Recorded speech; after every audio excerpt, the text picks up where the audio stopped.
اللہ تعالیٰ سے علم والے ڈرتے ہیں. اللہ جس کو علم دے دیتا ہے پھر وہ اپنے رب سے کرتا ہے. اس کے بعد داتا صاحب رحمۃ اللہ علیہ نے اسی موضوع پر ایک حدیث پاک کو ذکر کیا. نبی پاک صلی اللہ علیہ وسلم نے ارشاد فرمایا، اللہ کی بارگاہ میں عرض کرنے لگے، اے اللہ، میں ایسے علم سے پناہ مانگتا ہوں جس علم کا نفع نہ ہو. میں ایسے علم سے تیری پناہ طلب کرتا ہوں جس علم پہ عمل نہ ہو سکے. داتا صاحب رحمۃ اللہ علیہ نے یہ حدیث و قرآن کی آیت لکھنے کے بعد ایک جملہ لکھا کہ جو فقیر بغیر علم کے فقیری کرتا ہے اس کی مثال اس بیل کی طرح ہے جو کنویں کے ارد گرد چلتی رہتی ہے، پانی نکالتی رہتی ہے، لیکن اس کی کوئی منزل نہیں ہوتی. اسی طرح وہ فقیر جو علم کے بغیر قرآن و حدیث کو سیکھے بغیر فقیری کر رہا ہے وہ کبھی بھی منزل تک نہیں پہنچ سکتا، کیونکہ جس کو علم ہی نہیں ہے وہ اپنے علم کے بغیر کیسے آگے جا سکتا ہے. دوسری بات جو داتا صاحب رحمۃ اللہ علیہ نے سکھائی وہ یہ ہے کہ جب علم آ جائے، عمل آ جائے، تو اس کے بعد پھر اللہ رسول سے پیار کرنا، اللہ رسول سے عشق کر لینا، پھر تمہیں دین پہ چلنا آسان ہو جائے گا. پھر تمہارے لیے دین کا کام کرنا، نماز پڑھنا، روزہ رکھنا یہ آسان ہوگا. اس پر داتا صاحب رحمۃ اللہ علیہ نے ایک مثال ذکر کی. ایک بزرگ ہیں عبداللہ بن مبارک، یہ اپنا واقعہ بیان کرتے ہیں اور داتا صاحب نے یہ کشف المحجوب میں لکھا. یہ داتا صاحب سے بھی پرانے بزرگ ہیں. عبداللہ بن مبارک کہتے ہیں کہ میں توبہ کرنے سے پہلے ایک عورت کے عشق میں گرفتار تھا، تو میں رات کو عشاء کی نماز اس کے محلے کی مسجد میں پڑھتا تھا اور نماز پڑھنے کے بعد اس کے گھر کے ارد گرد چکر کاٹا کرتا تھا. رات کے پچھلے پہر وہ چند لمحوں کے لیے آتی تھی، کچھ گفتگو ہوتی تھی، پھر میں واپس آ جاتا تھا. کہتے معمول کے مطابق یہ چلتا رہا کہ ایک دن میں نماز پڑھنے کے لیے محلے کی مسجد میں گیا تو امام صاحب نے کچھ قرات لمبی کر دی. تو میرے دل میں یہ خیال آیا کہ امام صاحب کو طور پہ کام نہیں ہے، انہوں نے نماز پڑھا کے مسجد میں رہنا، میں نے تو ملاقات کے لیے جانا ہے. دل میں یہ خیال آتا. کہتے میں نماز پڑھ کے نکلا تو سخت سرد راتیں، شدید سردی کی راتیں، اور آپ کو پتا کہ سردی کی رات بھی بڑی لمبی ہوتی ہے. عشاء 6:30 ہو جاتی ہے اور فجر بھی جا کے 6 بجے ہوتی ہے. 12 گھنٹے کی رات ہے. کہتے میں ساری رات اس کی گلی کے چکر کاٹتا رہا، وہ نہیں گئی. جب بالکل تہجد کا آخری وقت ہوا تو ایک لمحے کے لیے آئی اور کہنے لگی آج مہمان ہے تو لہٰذا گفتگو نہیں ہوگی. یہ کہا چلے گی. عبداللہ بن مبارک کہتے مجھے ذرا بھی غصہ نہیں آیا، بلکہ میرے دل میں اس کا پیار اور بڑھ گیا کہ دیکھو کتنی مجبور تھی پھر بھی بتانے تو آئی ہے. تو میرے دل میں اس کی قدر اور بڑھی. کہتے میں اس کی یہ بات سن کے واپس چلا تو فجر کی اذانیں شروع ہو گئی. کہتے جب میں فجر کا وضو کر رہا تھا تو میرے اندر سے آواز ہوئی، عبداللہ اگر تو ساری رات ایک عورت کے لیے کھڑا ہو سکتا ہے پھر اللہ رسول کے لیے کھڑا ہونا مشکل بات تو کوئی نہیں ہے. کہتے ہیں اس کے بعد میں نے 60 سال ساری رات قیام کی ہے، کبھی مجھے رکاوٹ محسوس نہیں کی. تو داتا صاحب نے کہا کہ جب تیرا عشق اللہ رسول سے ہو جائے گا نا پھر تیرے لیے عبادت کرنا آسان ہے. پھر تو یہ نہیں کہے گا 2 منٹ رک میں 4 فرض پڑھ کے آیا، پھر تو آئے گا اور بڑے سکون سے نماز پڑھے گا. وہ ایک بندہ مسلمان ہوا نا تو اس نے ایک امیر زادے کے ہاں ملازمت اختیار کر دی. نیا مسلمان ہوا تھا اور ملازمت مل کی ذرا امیر زادے کے پاس. تو وہ دونوں نے ایک دن سفر کر رہے تھے کہ راستے میں نا نماز کا وقت ہو گیا. تو ملازم کہنے لگا کہ اگر آپ اجازت دیں تو میں نماز پڑھ لوں. اس نے کہا ٹھیک ہے تم نماز پڑھو، میں باہر انتظار کرتا ہوں. مالک بھی مسلمان تھا لیکن نماز پڑھنے نہیں گیا. آپ تصور کیا کریں کہ جس کو رب اپنے گھر نہ آنے دے اس کو سوچنا پڑے گا. اب وہ ملازم نماز پڑھنے چلا گیا اور اس نے نماز پڑھتے نا دیر لگا دی. مالک نے باہر سے کھڑے ہو کر آواز دی، تجھے کون سی چیز باہر نہیں آنے دیتی؟ اس نے کہا جو تجھے اندر نہیں آنے دیتی. جو مالک مجھے اندر نہیں نہ آنے دے رہا وہی مالک مجھے باہر نہیں آنے دے رہا. تو داتا صاحب نے فرمایا کہ اگر تیرے پاس علم ہو پھر عمل ہو پھر اللہ رسول سے عشق ہو جائے تو پھر تیرے لیے نماز پڑھنی آسان ہے, پھر تیرے لیے عبادت کرنی آسان ہے. تیسری بات جو داتا صاحب نے لکھی وہ توجہ طلب ہے. فرمایا کائنات میں جس کو جو بھی عزت ملے گی, اعزاز ملے گا, کرامت ملے گی, بزرگی ملے گی, وہ نبی پاک کی شریعت اور نبی پاک کی سنت سے ملے گی. نبی پاک کی شریعت اور سنت چھوڑ کے کوئی عزت نہیں ہے. اس پر آپ نے مثال دی کہ ایک تاپی بزرگ ہے. تاپی اس بندے کو کہتے ہیں جو صحابی کا شاگرد ہو. ایک تابعی بزرگ تھے, وہ فجر کی نماز کے وقت پہاڑی کی چوٹی پہ جاتے تھے اور عصر کی نماز پڑھ کے اترتے تھے, اور سارا دن ان سے ملنے کوئی نہیں جا سکتا تھا. وہ اپنی بکریاں لیتے تھے اور پہاڑ کی چوٹی پہ چلے جاتے تھے اور عصر کی نماز پڑھ کے تشریف لاتے تھے. ایک دن ایک بندہ آیا, کہنے لگا جی میں نے ان سے ملنا. تو بستی والوں نے کہا کہ اس وقت کسی سے نہیں ملتے, لہذا تم عصر کی نماز تک انتظار کرو, اگر تم جاؤ گے تو وہ ناراض ہو جائیں گے. تو بندہ سیانا تھا, کہنے لگا جو اللہ والا ہو نا, ناراض ہو بھی جائے تو زیادہ دن ناراض نہیں رہتا, لہذا مجھے جانے دو. چلا گیا, جا کے دیکھا کہ وہ بزرگ نفل نماز پڑھ رہے ہیں اور ان کی بکریوں کو بھیڑیا چلا رہا ہے. تو بڑا حیران ہوا کہ بھیڑیا بکریوں کی رکھوالی کر رہا ہے. تو جب نماز پڑھ کے فارغ ہوئے تو کہنے لگا حضور یہ بھیڑیے کی اور بکری کی صلح کب سے ہوگی؟ تو کہنے لگے جب کہ میرے اپنے رب سے صلح ہو گئی. میں نے اپنے مالک کی بات مان لی ہے, اب اس کی مخلوق میری بات مانتی ہے. تو جب سے میں اپنے مالک کا ہو گیا ہوں اس کی مخلوق میری ہو گئی ہے. اب وہ جو بندہ ملاقات کے لیے گیا تھا اس کے دل میں خیال آیا کہ پتہ نہیں پیاس لگی, اتنی پہاڑی چڑھ کے آیا, پانی پتہ نہیں پوچھتے کہ نہیں پوچھتے.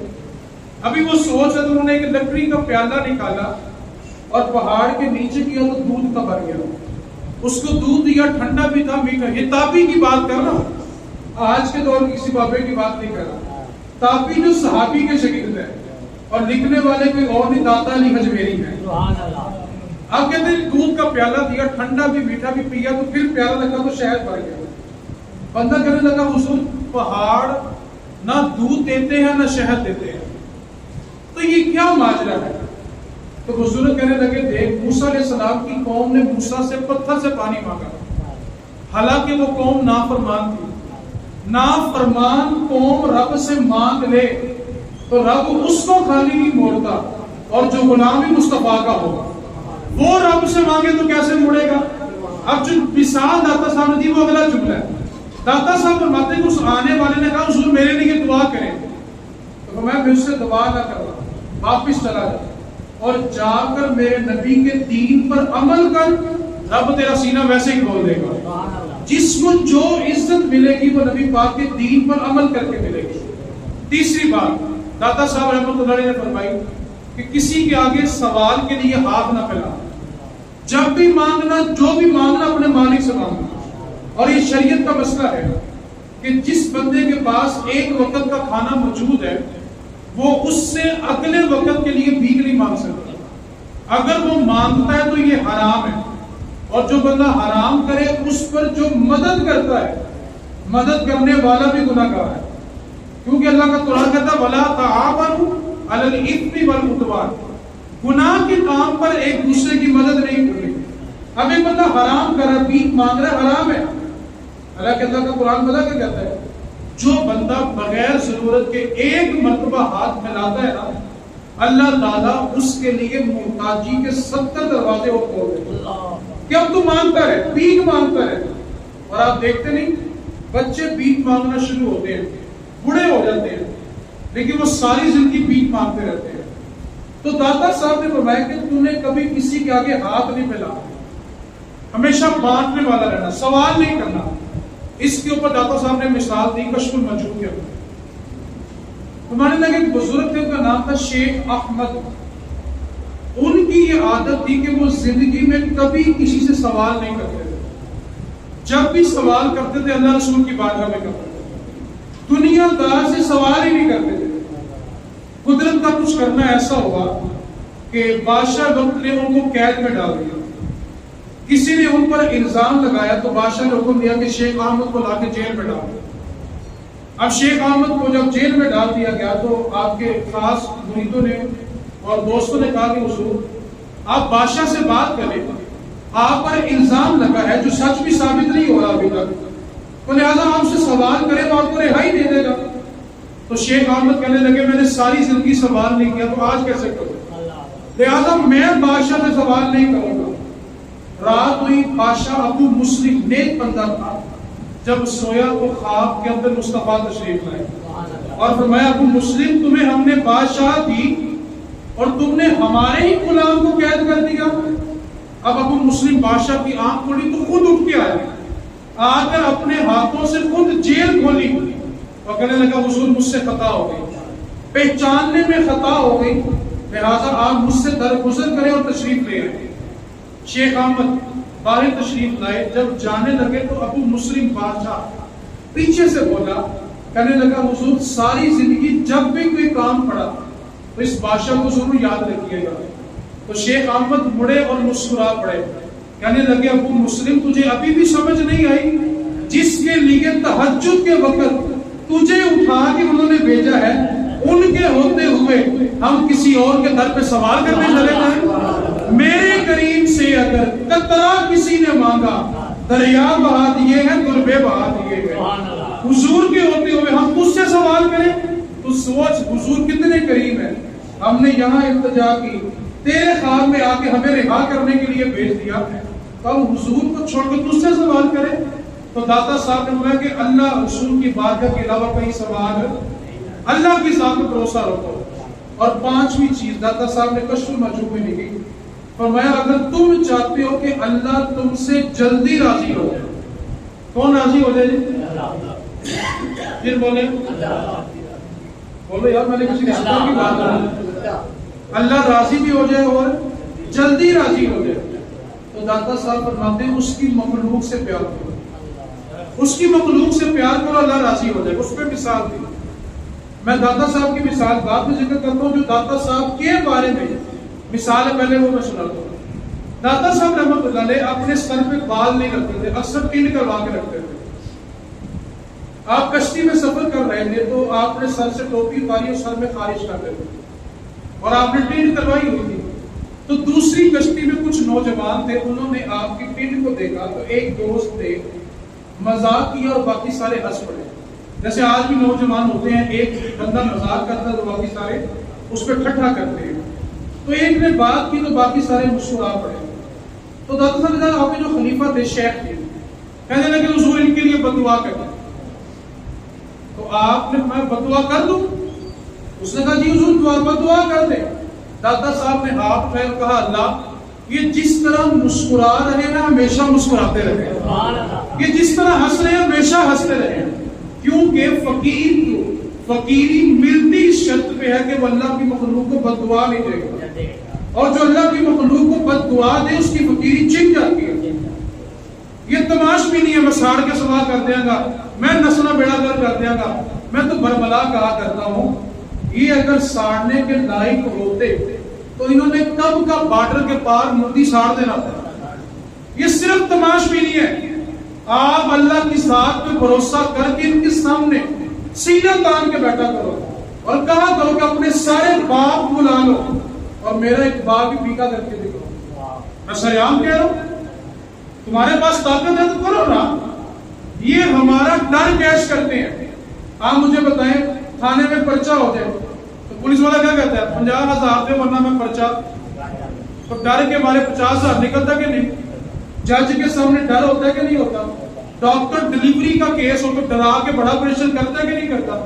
ڈاکٹر ڈر کا کاروبار کرتا ہے، پولیس والا ڈر کا کاروبار کر رہا ہے، وکیل ڈر کا کاروبار، صحافی ڈر کا کاروبار، جج ڈر کا کاروبار، حکمران ڈر کا کاروبار، جنرل کرنل اسٹیبلشمنٹ سارے ڈر کے کاروبار ہے۔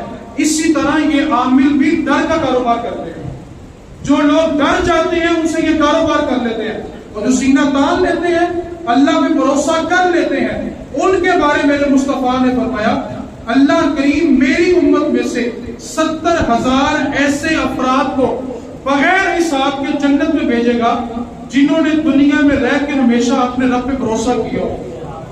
اللہ ان سے حساب نہیں لے گا, ان کو بغیر حساب کے جنت میں بھیج دے گا. اور صرف 70,000 نہیں ہوں گے, 70,000 میں سے ہر ایک کے ساتھ 70,000 ہوں گے. کون لوگ؟ جو اپنے رب کی ذات پر. تو دادا صاحب نے کیا دعا کی؟ اللہ یہ جس طرح مسکرا رہے ہیں ہمیشہ, اب کشتی لگ کے کنارے نوجوان کے اتر آئے, دادا صاحب قدموں میں گر گئے, کہنے لگے حضور غلطی ہوگی, معافی دے دیں. اور میں ہاں معافی دیں گے, لیکن ایک شرط ہے. کیا شرط ہے جی؟ کہا صبح مدرسے پڑھنے آنا ہے, پڑھنے آؤ گے تو معافی ملے گی. نوجوانوں نے کہا ٹھیک ہے حضور ہم پڑھنے آئے گے. وقت بیتتا گیا, بچے پڑھتے گئے.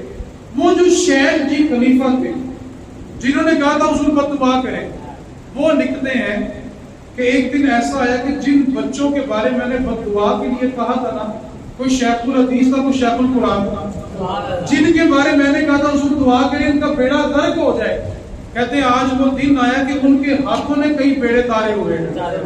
تو اللہ کا جو ولی ہوتا کسی کو بد دعا, وہ تو ولایت لیتا ہی شرط پہ کہ وہ بندوں کو رب سے ملائے گا. آپ مجھے بتائیں, وزیر اعظم کا دوست ہو تو وہ اپنے دوستوں کو کیا کہتا ہے؟ آمد وزیر اعظم. دوست کی پہچان کیا ہوتی ہے کہ وہ اپنے دوست سے, اللہ کا ولی اللہ کا دوست ہے. ولی کو ماننا اس لیے ولی تھا کہ اپنے دوست سے ملائے, اور جو دوست سے ملائے نا وہ کہے گا ولی ہو گیا. تو دادا صاحب نے مثال دی کہ بنی اسرائیل ایک بندہ تھا جو پہاڑ کی چوٹی پہ عبادت کرنے جاتا تھا, اور لوگ اس سے ملنے کے لیے پہاڑ پہ چڑھتے تھے, ڈھلان تھی تو سلپ ہو کے گرتے تھے. تو ایک دن فقیر کے منہ سے نکل کہ اللہ تو نے یہ کیا چیز بنا دی ہے, لوگ گر کے زخمی ہوتے ہیں. اللہ تعالیٰ نے وقت کے نبی پر وحی بھیجی کہ جا کر اس کو کہہ دو کہ ہم نے تمہارا نام ولایت سے نکال کے نافرمانوں میں لکھ دیا. اب اللہ کے ولی نے آگے پیغام دیا کہ تیرا نام ولایت سے نکل گیا, نافرمانوں میں آ گیا. کہنے لگا اللہ نے میرا نام لکھا. فرمایا ہاں. سجدے میں گرا, کہا اللہ تیرا شکر ہے. تو کہا تیرا نام ولیوں سے نکل کے نافرمانوں میں آیا. کہا میں یہ نہیں دیکھ رہا, میں یہ دیکھ رہا میرا نام تو میرے رب نے لکھا. آپ اللہ کے نبی ہیں تو میرے لیے ایک اور دعا کرتے. فرمایا کیا دعا ہے؟ وہ کہنے لگا کہ آپ اللہ سے دعا کریں کہ اللہ مجھے اتنا بڑا جسم دے کہ جب میں جہنم میں جاؤں تو جہنم بھر جائے, جہنم اتنی بھر جائے کہ اس میں کسی مزید بندے کی گنجائش نہ ہو, کیونکہ میں نہیں چاہتا کہ اللہ کا کوئی بندہ بھی آگ میں چلے. جب اس نے یہ جملہ کہا تو اللہ تعالیٰ نے اپنے نبی پر دوبارہ وحی بھیجی. کہا اے میرے نبی اس کو کہہ دو یہ ہمارے بندوں سے اتنا پیار کرتا ہے, ہم نے گناہ بخشے ولایت دی, جنت اس کے نام کر دی. تو دادا صاحب فرماتے جو چاہتا ہے کہ اللہ اس سے جلدی راضی ہو جائے, وہ اللہ کی مخلوق سے پیار کرے, اللہ کی مخلوق کو نفع دے, اور جو اللہ کی مخلوق سے پیار کرے گا رب اس سے پیار کرے گا. تو اس واسطے دادا صاحب رحمۃ اللہ علیہ جو ہمیں تعلیم آپ کی کشف الموجود کو پڑھ لیا جائے تو سب سے پہلے ملنگوں کی انٹری بند ہوگی, عورتوں کا داخلہ منع ہوگا, وہاں ہلکے گلاب اور سندن کے غسل بند ہو جائے گے, وہاں پہ یہ جو ناچ گانے دمادے سب کچھ ہے سب کچھ بند ہو جائے گا, کیونکہ ان میں سے کوئی تعلیم بھی دادا صاحب کی نہیں ہے. ٹھیک ہے. اور یہ جو لوگ کہتے ہیں درباروں پہ یہ ہوتا ہے ڈوب کے مت, جو بند کروانا تمہاری ذمہ داری ہے, کیونکہ محکمہ اوقاف سے تنخواہیں تم کھاتے ہو. آج میں آپ کی معلومات کے لیے بتاتا ہوں, محکمہ اوقاف میں جو لوگ ملازمت کرتے ہیں نا 70% سنی نہیں ہے, 70% سنی نہیں ہے, کھاتے داتا صاحب نہیں ہے. تیرا کھائیں اور تیرے غلاموں سے الجھے, بیڑا ہی غرق ہو گیا. بھائی آپ تنخواہ لیتے ہو, پولیس لگاؤ کہ کوئی ملنگ تو مال نہیں ڈالے گا. آپ تنخواہ لیتے ہو, درباروں کے چندے آپ کھاتے ہو, آپ وہاں پہ محکموں کا آپ کی ڈیوٹی ہے پولیس لگا دے کہ یہاں پہ کوئی کمال نہیں ہوگی, عورتوں کا داخلہ نہیں ہوگا, یہاں پہ چرسیوں بنگیوں کے ڈیرے نہیں ہوں گے. جب چندہ آپ کھاتے ہیں تو اس کو بند کروانا بھی آپ کی ذمہ داری ہے. اور یہ کرواتے بلا کیوں نہیں؟ کیونکہ ان کی سارا سال کی تقریریں چلتی اس موضوع پہ ہیں. اگر بند کروا دیں تقریر کس موضوع پہ کریں گے؟ شرک شرک شرک بدعت بدعت, اس کے علاوہ اور ہے کیا ان کے پاس؟ کہتے ہیں داتا کہنے سے شرک ہو جاتا ہے. داتا تو اللہ کا نام ہے, بے وقوفو, داتا تو عربی زبان کا لفظ ہی نہیں ہے, داتا تو فارسی زبان کا لفظ ہے. اللہ کے 99 نام ہے, پڑھ کے دیکھو ان میں داتا لفظ ہی نہیں ہے. اللہ نے قرآن میں کہا ماں باپ کے بارے میں کما ربیانی صغیرا، یہ ماں باپ چھوٹے ہوتے ہوئے تمہارے رب تھے. اب رب ماں باپ کو رب کہہ رہا ہے، شرک ہو گیا. اللہ خود کہہ رہے کہ ماں باپ تمہارے رب ہیں، کیونکہ رب کا معنی ہوتا ہے پالنے والا. تو جو انسان کو پالے اس کے لیے رب ہوتا ہے.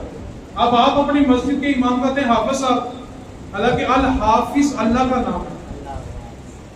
آپ بندے کو حافظ کہتے ہو، سارے کہتے ہو، اب تمہیں شرک یاد نہیں آتا. آپ کہتے ہو عالم صاحب آئے ہیں، عالم تو میرے اللہ کا نام ہے، تم بندے کو بھی عالم کہتے ہو، حالانکہ یہ اللہ کے نام 99 ناموں میں شامل ہے. اب شرک نہیں ہوتا. داتا کو داتا کہتے شرک ہو جاتا ہے، حالانکہ داتا اللہ کا نام ہی نہیں ہے، کیونکہ داتا عربی زبان کا لفظ ہی نہیں ہے. تو داتا صاحب نے تعلیم کیا دی کہ فقیری کے لیے پہلی منزل کیا ہے؟ علم. علم آ جائے تو اس کے بعد اللہ رسول سے عشق، اس کے بعد کسی کے آگے سوال. نمبر 4 اللہ کو راضی کرنا ہے تو اس کی مخلوق سے پیار کرنا ہے. اللہ تعالی ہم سب کو اولیاء کی تعلیمات پر عمل کی توفیق عطا فرمائے. وما علینا الا البلاغ.